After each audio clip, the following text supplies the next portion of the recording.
নলহাটিতে police ও কেন্দ্রীয় বাহিনীর route march, ভোটের আগে নিরাপত্তায় জোর। শান্তিপূর্ণ পরিবেশে সুষ্ঠুভাবে বিধানসভা নির্বাচন সম্পন্ন করতে তৎপর প্রশাসন।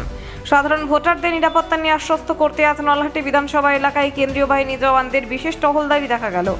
আজ সকাল প্রায় 10টা নাগাদ নলহাটি শহরের কলেজ মোড় ও আটগ্রাম রাস্তায় সেই চিত্র ধরা পড়ে আমাদের ক্যামেরায়। আসন্ন বিধানসভা নির্বাচনকে সামনে রেখে এলাকায় নিরাপত্তা ব্যবস্থা জোরদার করতে সক্রিয় ভূমিকা নিতে দেখা যায় প্রশাসনের আধিকারিকদের। কেন্দ্রীয় বাহিনী জওয়ান ও নলহাটি থানার পুলিশ আধিকারিকদের সঙ্গে নিয়ে শহর জুড়ে বিশেষ টহল দেন। নলহাটি বাজার এলাকায় স্থানীয় ব্যবসায়ী এবং গ্রাম থেকে আসা সাধারণ ভোটারদের সঙ্গে কথা বলেন তারা, শোনেন তাদের সুবিধা অসুবিধার কথা এবং আগামী নির্বাচনের নিরাপত্তা নিয়ে আশ্বস্ত করেন।